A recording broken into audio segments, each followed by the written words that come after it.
E aí pessoal, tudo bem? Aqui é o Rony, professor de Física. Neste vídeo, nós vamos calcular a energia potencial eletrostática de uma configuração de cargas elétricas pontuais em repouso em suas correspondentes posições no espaço. Para fazer isto, nós vamos trazer cada carga elétrica pontual do infinito até a sua correspondente posição. E ao fazer isto, nós vamos calcular o trabalho realizado pela força externa para cada carga elétrica pontual trazida, pois será o somatório do trabalho realizado pela força externa a expressão que vai nos dar a energia potencial eletrostática armazenada nas cargas elétricas que compõem a nossa configuração de cargas pontuais. Começando, portanto, com a carga positiva mais Q1. O trabalho realizado pela força externa para trazer a carga positiva mais Q1 vale zero, pois ela é a primeira carga elétrica pontual trazida. A partir de agora, vamos trazer as demais cargas pontuais.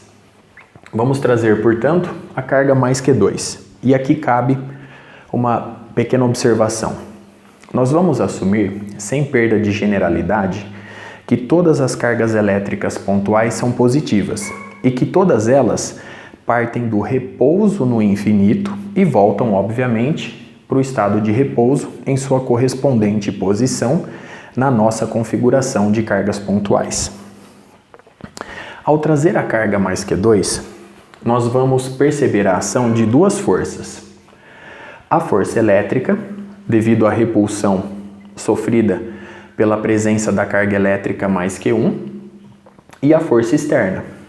E como nós sabemos, o trabalho realizado pela força resultante promove uma variação na energia cinética do corpo. Bom, se cada carga elétrica pontual trazida parte do repouso e volta para o estado de repouso, a variação da energia cinética vale zero. Consequentemente, o trabalho realizado pela força externa mais o trabalho realizado pela força elétrica vale zero, pois a variação da energia cinética se anula. Consequentemente, o trabalho realizado pela força externa é igual ao negativo do trabalho realizado pela força elétrica. E como nós vimos anteriormente, o trabalho realizado pela força elétrica é igual ao produto da carga pontual que está sendo trazida pela diferença de potencial entre o ponto de partida e o ponto de chegada. Então nós vamos colocar V inicial menos V final. Sabendo que a carga elétrica pontual parte do infinito, nós podemos dizer que o potencial eletrostático inicial vale zero, pois ela parte do infinito. Consequentemente, o trabalho realizado pela força externa, de forma geral, vai ser menos Qzinho, que multiplica menos VF. Portanto, Qzinho vezes VF.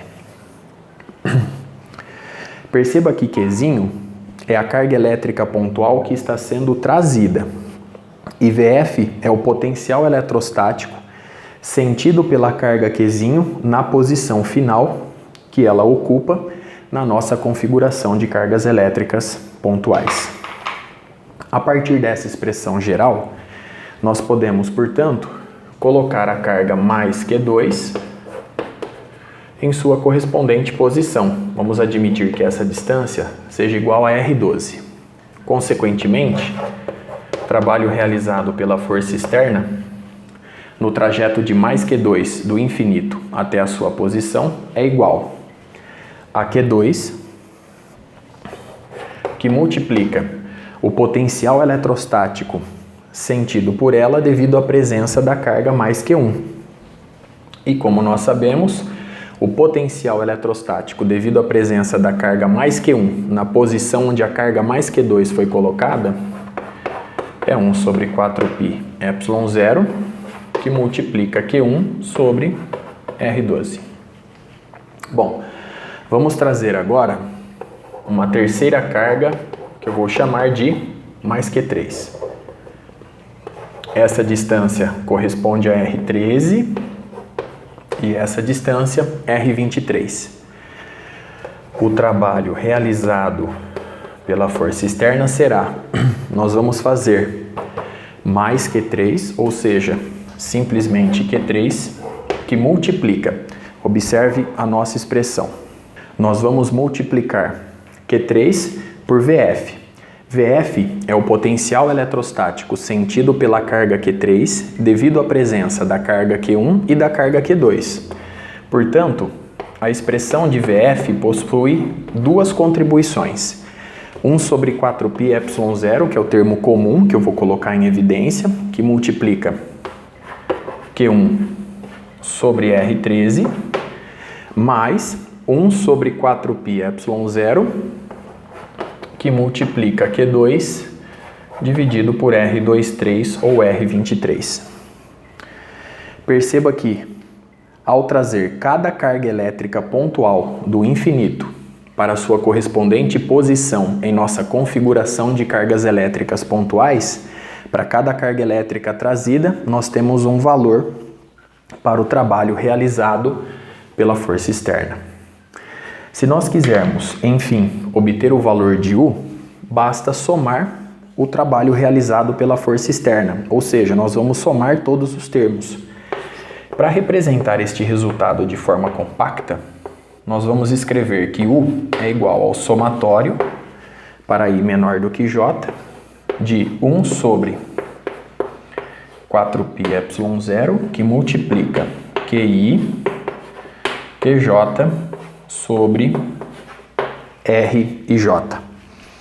Perceba como esta expressão condiz com os termos obtidos anteriormente. Se nós fixarmos que o I vale 1, J pode ser 2 ou 3. Então, nós vamos obter Q1 vezes Q2, que aparece aqui, e nós vamos somar com Q1 vezes Q3, que aparece aqui.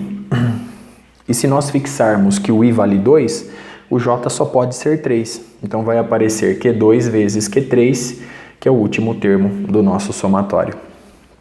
Nós podemos ainda representar este somatório da seguinte forma. Nós vamos fazer o somatório para I diferente de J do mesmo termo.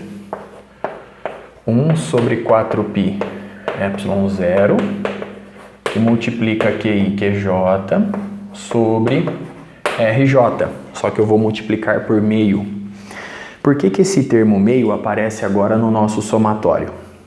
Se a condição imposta é a de que o I seja diferente de J, eu vou somar, por exemplo, esta parcela duas vezes. Por quê? Se o I é diferente de J, eu tenho Q1 vezes Q2 sobre R12 e depois eu vou somar com Q2 vezes Q1 sobre R12. Consequentemente, este termo aparece duas vezes, por isso que eu multiplico por meio. O mesmo vai acontecer com o termo associado ao produto, Q1 vezes Q3, e o mesmo vai ocorrer com o termo associado ao produto, Q2 vezes Q3. Nós podemos ainda representar U da seguinte forma: meio do somatório de índice I de QI, que multiplica o somatório para I diferente de J, de QJ agora apenas, sobre 4πε0 RJ. Vamos interpretar essa expressão agora. Perceba que U está sendo dado da seguinte forma: meio que multiplica. Eu vou fazer um somatório de índice I do termo QI que multiplica este somatório. Perceba que, se o I vale 1, eu vou fazer Q1, que multiplica os termos correspondentes, depois eu vou somar com Q2, porque o índice I pula para o número 2, mais Q2 vezes os correspondentes termos que aqui aparecem, mais Q3, pois o I vai para 3 agora, que multiplica a soma dos termos correspondentes. Perceba que a soma dos termos correspondentes tem que respeitar o fato de I ser diferente de J. Para que a gente possa verificar essa expressão, vamos expandi-la para obtermos os termos aqui ilustrados. Então vamos lá. U vai ser igual. Então vamos escrever meio que multiplica o I valendo 1. eu tenho Q1, que vai multiplicar para I diferente de J, o somatório dos demais termos aqui ilustrados. Então, se o I vale 1, eu vou ter Q2 sobre 4πε0 R12 mais Q3, perceba que o I tem que ser diferente do J, sobre 4πε0 R13. Mais, então vamos somar, mais Q2, que multiplica, porque agora o I vale 2. Então nós temos, o J tem que ser diferente de 2, então vou ter Q1 sobre 4πε0 R12, perceba, mais, se o J tem que ser diferente de 2, vamos colocar o 3, então Q3 sobre 4πε0 R13, mais, falta um último termo ainda, o I valendo 3, então perceba, se eu colocar aqui Q3, eu vou multiplicar os termos correspondentes para J diferente de 3, então eu tenho Q1 e Q2, então vamos fazer Q1 sobre 4πε0 R13, perceba, uma pequena correção aqui, ó. Aqui é o número 2, então nós temos R23, muito bem, mais, então, agora falta J valendo 2, então eu tenho Q2 sobre 4πε0 R23. Fechando aqui o nosso parênteses e fechando o nosso colchetes. Observe a expressão obtida. Vamos verificar que este somatório está de fato de acordo com o que nós obtivemos aqui. Então perceba o seguinte, primeiramente, nós temos aqui um termo envolvendo Q1 e Q2 e ele aparecendo aqui novamente. Então eu estou somando o mesmo termo duas vezes, tá vendo? Por isso eu multiplico por meio. Então agora vamos observar, ó, o termo Q1, Q3 aparece aqui e também aparece aqui. Por isso que eu multiplico por meio e por fim, aqui eu tenho o termo que envolve Q2 e Q3 e ele aparecendo aqui novamente. Por isso que eu multiplico por meio. Consequentemente, a expressão acima condiz de fato com os resultados obtidos. A partir de agora, nós podemos ilustrar este somatório de uma forma ainda mais compacta. Então, eu vou reescrevê-lo agora da seguinte forma. Meio que multiplica o somatório de índice I de QI vezes VI. Vamos interpretar mais uma vez esta expressão. Perceba que esta expansão vai ser extremamente útil para que a gente possa entender este somatório.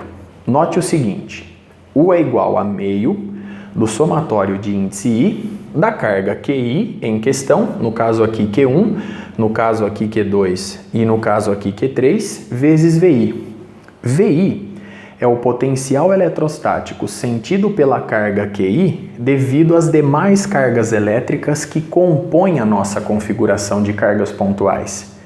Portanto, quando o índice I vale 1, eu tenho Q1 que multiplica o potencial eletrostático sentido pela carga Q1 devido às demais cargas elétricas do nosso sistema. O mesmo valendo para Q2 e para Q3. Perceba que quando o Qzinho I é o Q2, eu multiplico pelo potencial eletrostático devido às demais cargas elétricas presentes em nossa configuração. E o mesmo ocorrendo aqui. Se QI é Q3, este potencial eletrostático é o potencial eletrostático sentido pela carga Q3 devido às demais cargas elétricas presentes em nossa configuração de cargas pontuais. Muito bem. E se nós quisermos, enfim, passarmos da distribuição pontual de cargas elétricas para uma distribuição contínua,